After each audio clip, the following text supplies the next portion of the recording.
porque lamentablemente el problema de Perú es un problema de falta de institucionalidad política. Ahora nos vamos a ir nosotros con un constitucionalista, el señor Joseph Campos, para que nos explique un poco de qué se trata estos proyectos que han presentado, proyectos de ley para recortar el mandato presidencial y congresal, sería hasta el 2023. Y bueno, ¿cuál es el camino? Esta es una reforma constitucional, se necesita pues de estas dos legislaturas o 66 votos y el referéndum. ¿Es constitucional, inconstitucional? Todo esto nos lo va a responder el constitucionalista Joseph Campos. Bienvenido, señor Campos, a Exitosa Perú. Buenos días, Karina, a tu disposición. Muy bien. La misma pregunta. ¿Son viables estos proyectos para el recorte del mandato presidencial y congresal? Sí, ha existido un antecedente en el 2000.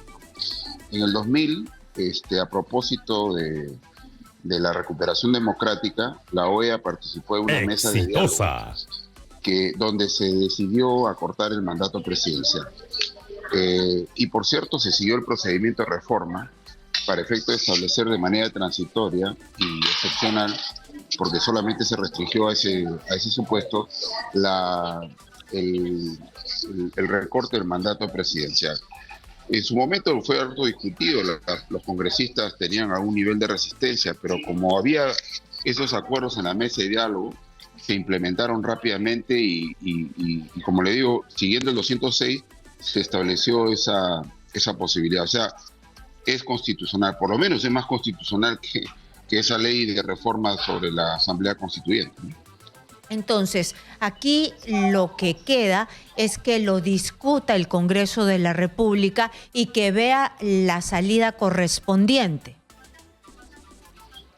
Sí, lo que tiene que ocurrir es como cualquier reforma, ¿no? Y para eso, evidentemente, tiene que desarrollarse una voluntad política que entienda que el proceso político actual tiene dificultades que son que generan siempre empates a cero, ¿no? O sea, no hay posibilidad de establecer una relación fluida, en parte por responsabilidad de ambos lados, ¿no? Han encontrado en los mecanismos de existencia de la Constitución la forma de, en vez de hacer política y dialogar, simplemente amenazarse.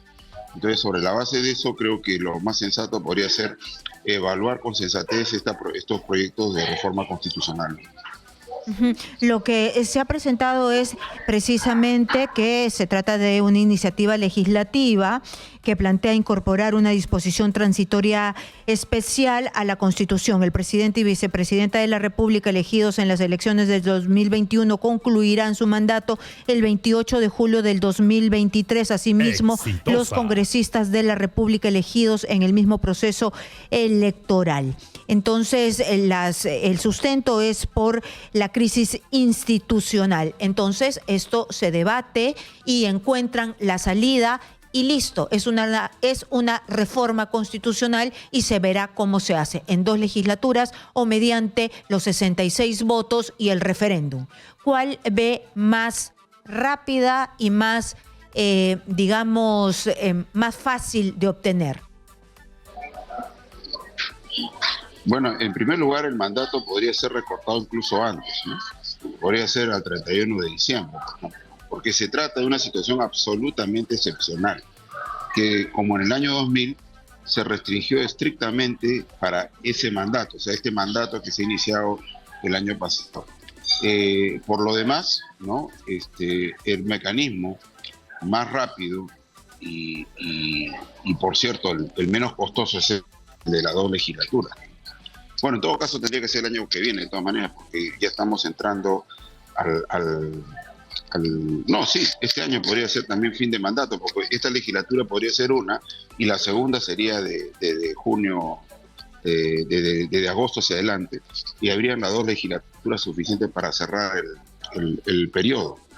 Es el menos costoso, definitivamente es el menos costoso, pero tengo una última consulta. ¿Tenemos los cuadros para elegir nuevo presidente? ¿Se vislumbra alguna figura para reemplazar a nuestra clase política en su totalidad? Mire, usted hace la mejor pregunta que responde dos preguntas en realidad, ¿no?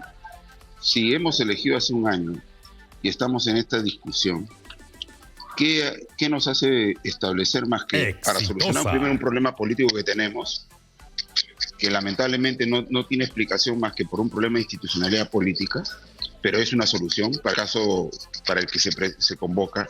Pero también responde la pregunta es, constituyente se podría formar, ¿no?, de manera importante, diferente a lo que hemos elegido el año pasado.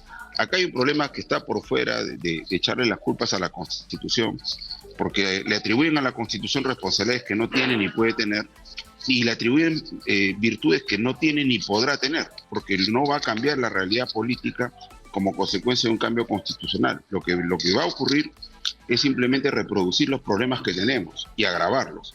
Entonces, la pregunta es fundamental, porque nos hace evidenciar que no tenemos respuesta válida, no tenemos una buena respuesta, porque lamentablemente el problema del Perú es un problema de falta de institucionalidad política.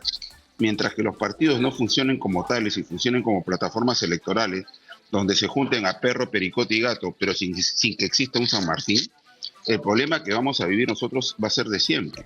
Pero por lo menos en este momento va a solucionar un problema político inmediato fruto de esta crisis que estamos viviendo de las relaciones entre Ejecutivo y Legislativo.